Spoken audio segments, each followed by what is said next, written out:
I want to talk about the concept of women being able to emasculate a man. Now, to me, that is a ridiculous concept because, in my mind, what people who use that statement are saying is that women have the power to give men masculinity and also to take it away at will. That's what that's saying. In other words, a man does not even own his own masculinity, women do. And I find that thought ludicrous. The very belief that a woman has that kind of control over a male really makes me question the minds of people who believe that. Just think about it. How can somebody else take anything from you that you use to define yourself? I mean, that would be like somebody taking my black womanhood from me. They can't do that. It's mine. And so it leaves some very interesting questions in my mind about masculinity, what men think masculinity is, and why so many of them believe, and women too, that women have the power to take that away. So I started, looking around online, and I found this article. I think it was on Shoot. I printed out and it didn't print where I found it. Oh well, I don't remember where I found it now. But anyway, some chick wrote this article, and she wanted to talk about how the things that women do that emasculate men. And she says that while culture has widened what's acceptable for a woman, it hasn't allowed as much wiggle room for men. Well, I was going to just talk about the article and then do all my critiquing at the end, but I think as I go through this article, dissecting it, I will make my points, at that time. So it'll be a point by point comparison. So she says that culture has widened what's acceptable for a woman, and it hasn't allowed as much wiggle room for men. That is straight bullshit. Women are still judged on everything, about everything, and blamed for everything, just like they did in the 1600s and before that. Men are the ones who established our culture. Okay, so if they aren't giving themselves wiggle room, that's their fault. They're the ones who sit up there and decide. They make the laws, they make the rules, and then they break the rules whenever they get ready. So to say that some culture hasn't given men wiggle room, well, that's because they didn't want it. Because otherwise they would have it. Just like this whole new thing, this new, trans movement, where all the dudes want to, get operations or dress like women and go into women's restrooms and all that stuff. Notice how they're able to change those laws, how quickly? That's what men do when they want something. So to say that there isn't wiggle room for men is complete and total bullshit. And I'm like, what planet is this chick living on? I wish I could remember where I got this article. So then she goes on and she says, while you in society are upgrading what it means to be a woman, guys are still expected to be men. Every woman wants her guy to be a man, but modern ladies struggle to allow him that space. Worse yet, in an effort to be his equal, you may act to rob him of his manhood altogether. Okay, more bullshit. Because how in the world, if you have manhood and you own your manhood, can somebody else take it away from you? How can that happen? What is this? Is this more blame shifting and putting males' lack of standing up and doing what they need to do to call themselves men in a culture that they set up now? Let's keep that in mind. They established all these rules and regulations for themselves. Manhood is nothing but the opposite of what they want to label as feminine. And so, like, whereas men are supposed to be strong, well, that means stronger than women. Where men are supposed to be dominant, that means dominant over women. When men are supposed to be powerful, that means have more power than women.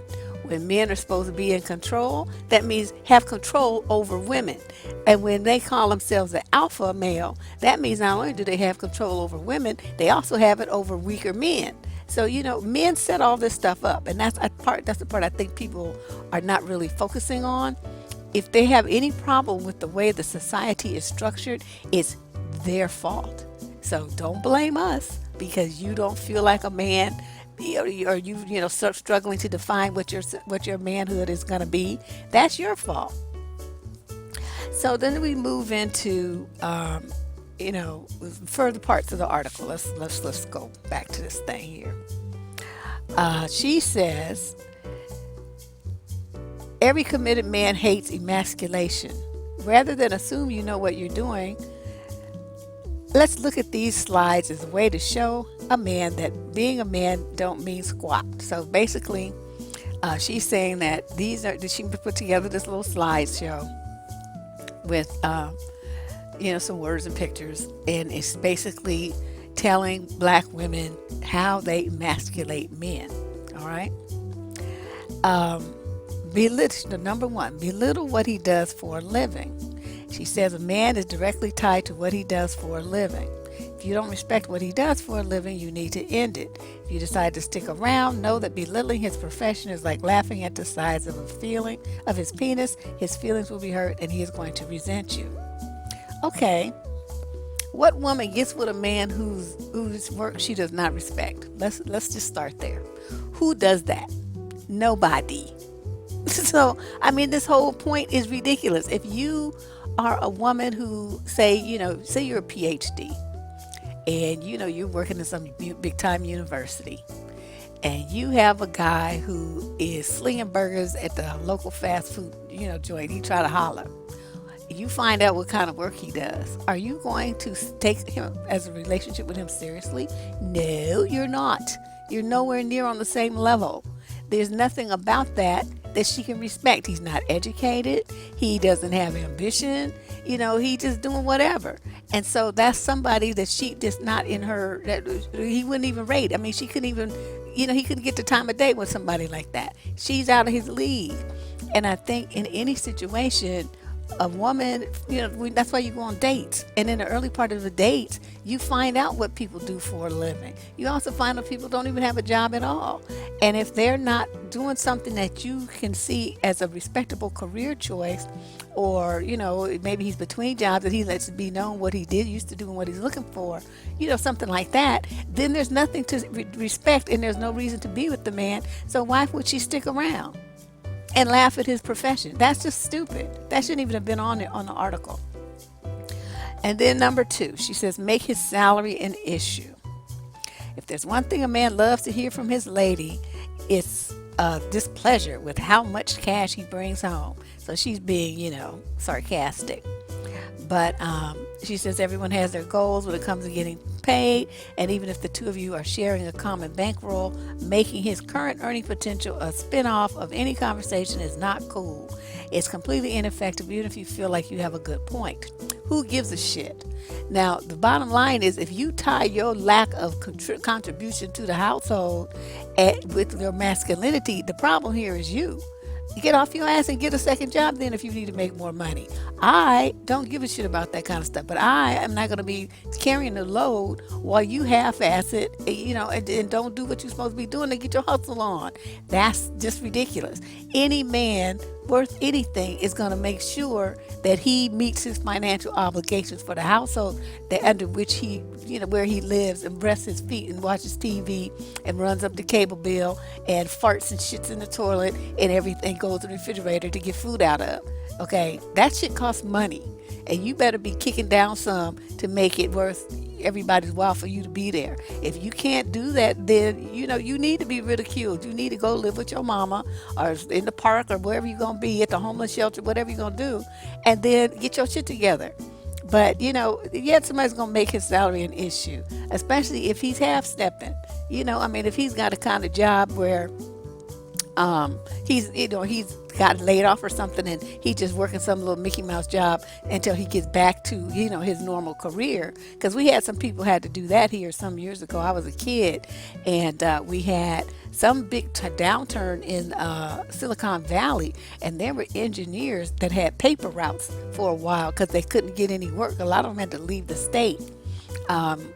it was really interesting, and everything went back to normal after a while. But there was a year or two where there was a lot of economic problems for those particular guys. Now, would their wives have ridiculed them? I doubt it, because they worked and they were making all kind of grand theft money when they were working. So hopefully, we would have enough sense to save some, put some aside, invest some, whatever. So I don't know. That one is kind of silly. And again, I think if a couple are already together and something happens, then yeah, she's going to be a lot more patient about it, especially if he's already has a track record for holding his shit down.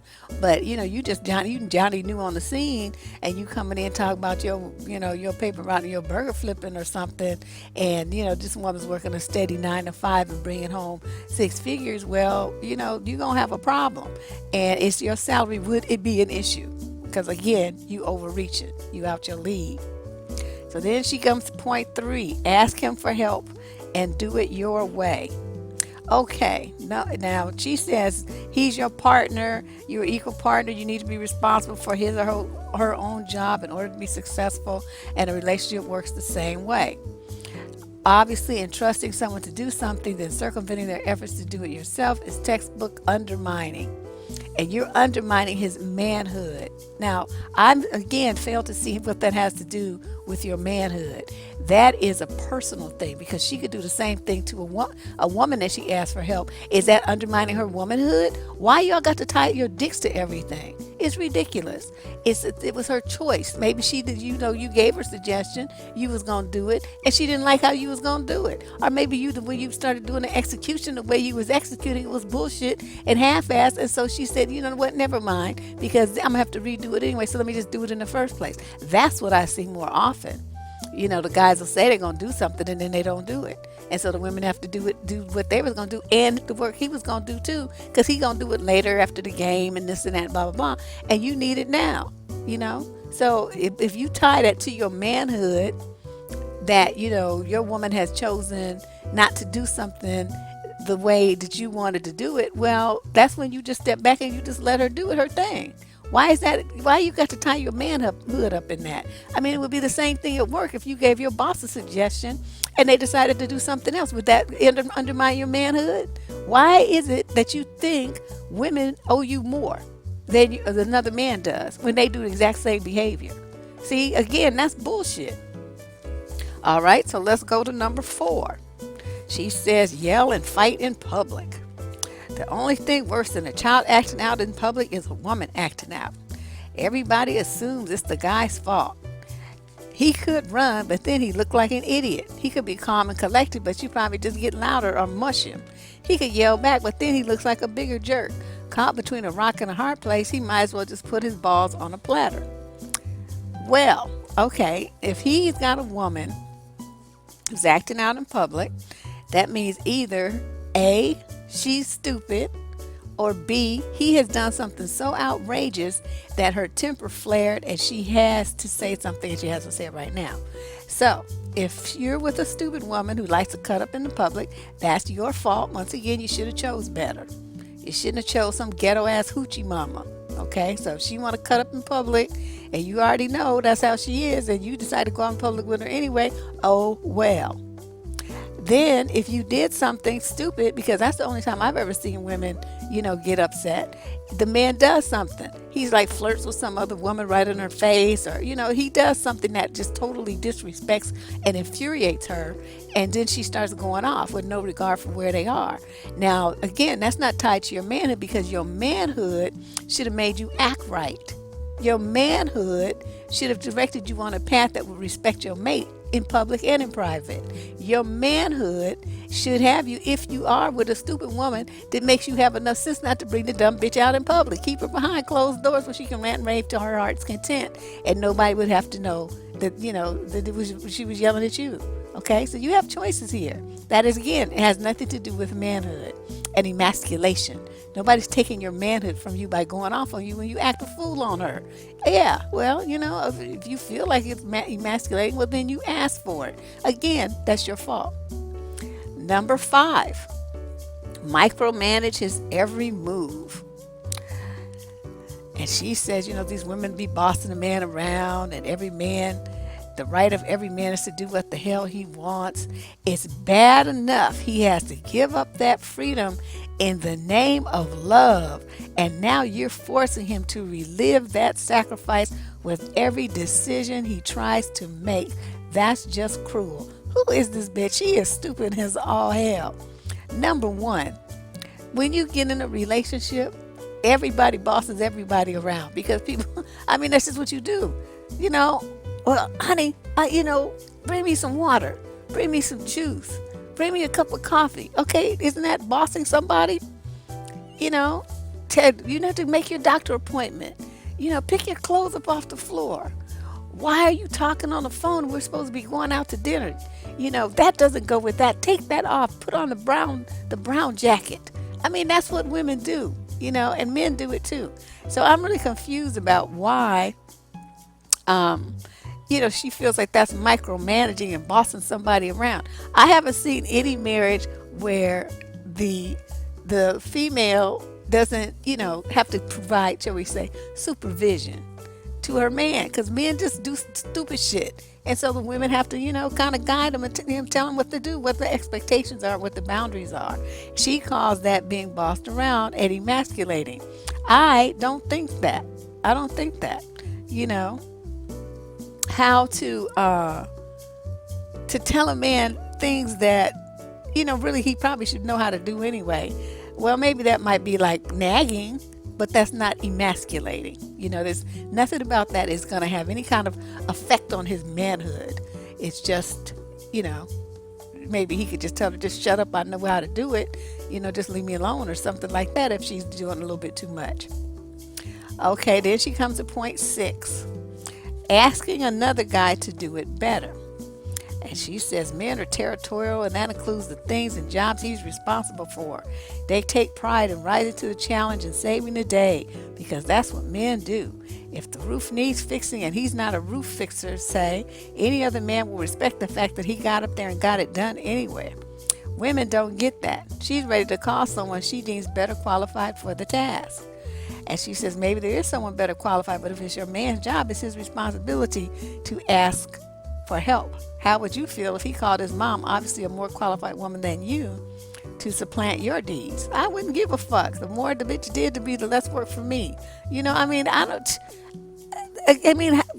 does that do? How does that affect your womanhood, though? You might not like the bitch all up in your house and in your mix, but that doesn't mean that she, is taking your womanhood from you.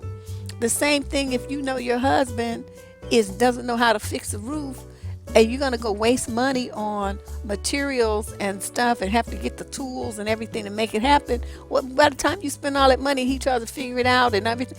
And then, the rain comes, he didn't do it right, the roof's still leaky, now you got like water damage in the wall and all this other stuff. Well, you could have just got a professional to do it, and y'all could have went on a date that night. You know what I mean? I'm like, you have to kind of put stuff in perspective. And why she puts, men can't do everything. Just because you fucking a man, that doesn't give him magical superpowers to be able to do every single thing.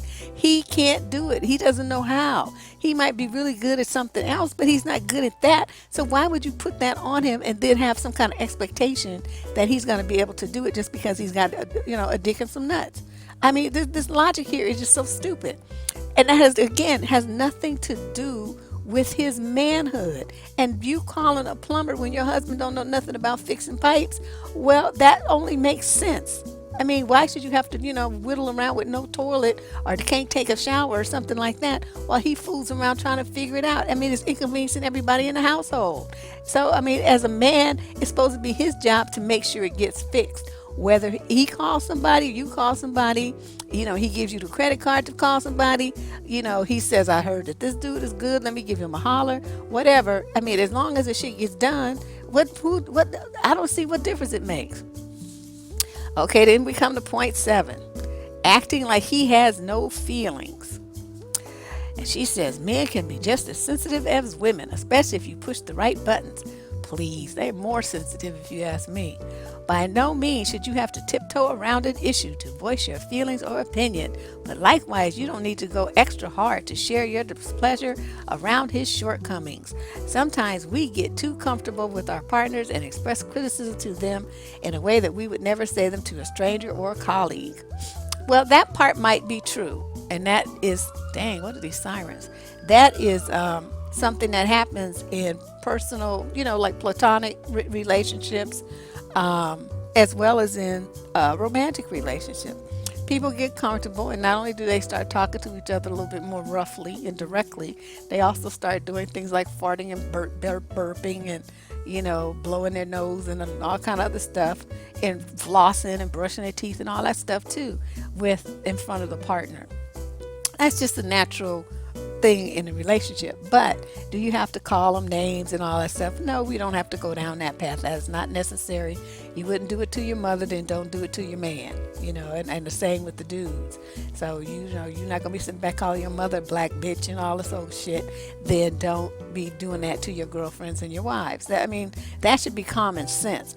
But again, tying his feelings and actually he has no feelings into his manhood and your ability to emasculate him or take his manhood from him is, again, it's illogical to me. It makes no sense. It might be something that gets on his nerves that you say, but it's not taking his manhood. He still has it. Nobody can take it from him unless he gives it to them. And I think for every time I have a conversation with men, because I used to give these presentations at some men's groups in Oakland until I realized these people were nutcakes, and then I stopped being bothered. But one of the issues that that always would come up is what men should do and be, what women should do and be, and they were really trying to define manhood, but they really couldn't. I still haven't found a man who could give a solid definition of what manhood is, because they'll say, it's things like, the one who makes the most money. Well, is it really? Why would you tie your sense of yourself as a man up into your paycheck? That's going to change year by year, and if you tie your self-esteem, your self-worth, your value up into a paycheck, well, then when that company goes belly up or you get injured and, now you're on disability or whatever, then your manhood is shattered because of that? I think that makes no sense. And then, the other things I mentioned earlier, dominance, power, control, being tough, not showing your emotions, in the face of conflict or situations where somebody could be scared or whatever. They're not going to show it. They're going to, hide their emotions in that way. And basically, it just seems like, this whole thing about what's masculine, what's feminine, what's the epitome of manhood, all that stuff is taught. It's all because as you go from culture to culture, it varies. What constitutes a man varies from country to country. There are some basics in that, if you're supposed to play the role of the protector of your loved ones and, the weaker and the frail and the old and elderly and that kind of stuff. But everything else is a learned behavior. And I think a lot of guys are really uncomfortable with not fitting into that real box that other men, because men are the ones who structure our society, that other men have established as the standards for manhood. They don't feel comfortable being those things all the time, and it causes them a lot of anxiety. So I think in some of the like the video I made where I talked about the men being all whiny and needy, these I think are guys who are put up a front. They wear a manhood mask. They really feel unsure of themselves, very shaky, very fearful. They know they're not dominant and not powerful. They're definitely not alpha in any way, shape, or form. And I'm not even sure if they're beta. What's after that? It must be something else, whatever it would be, C. But I think that's what a lot of guys are, and they just feel like they don't measure up. And especially if you flash back to, let's see, like the the era, the 60s, 70s, 80s, 90s, the music, our rap music and everything kind of reflected the standard of manhood. It was all about how many bitches you could get, how many bitches you could pull, how many bitches you could fuck. It was all this thing, everything was related to a man's ability to get a woman into bed. And so the guys who didn't have much luck with women in that direction were the ones who don't feel very manly. They're very resentful of the rejections that they suffered at the hands of so many women. And those are the ones you see crying online about, black women only want thugs, and black women only want jerks, and black women only want Pookie and Ray Ray types and all this. Well, they have something that you don't, and that is a very strong sense of themselves as men. Very masculine. It may be stupid masculinity, but it's still there. And I think that, that attracts women. I don't know what else to say. The thing about it, though, is it's manhood to me really just seems to be defined by what women aren't. I don't really see, because, women can be strong and women can make a lot of money and women can definitely not have to show emotion in situations, especially with their children when they're fearful.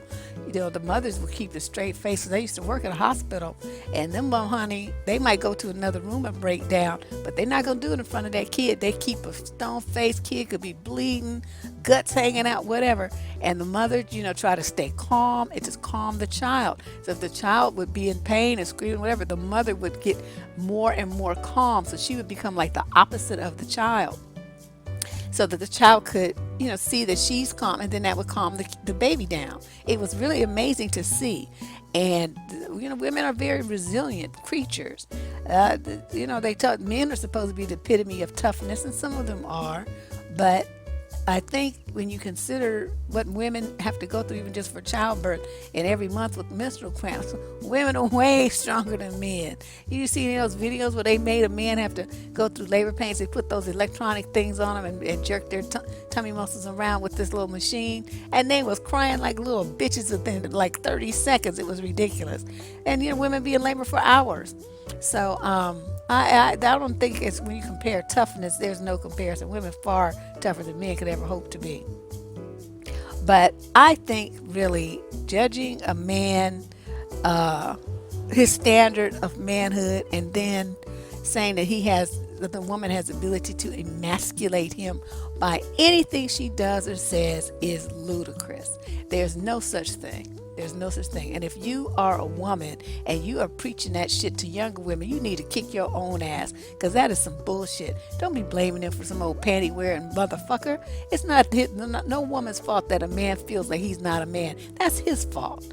He needs to build up his self-confidence and do something to make himself feel better with his manhood. Get more, join some male bonding group or something. Do something with yourself. But don't be sitting around there trying to say that some woman emasculated you and she took your manhood from you and she won't let you be a man. Oh, bitch ass. Who's stopping you? Who's stopping you from being a man? Nobody, but nobody but yourself. So I don't, get that. I don't understand that. It's just a cop-out to me for men who know they weak and stupid and just don't want to do anything about it. But the bottom line, ladies, is this.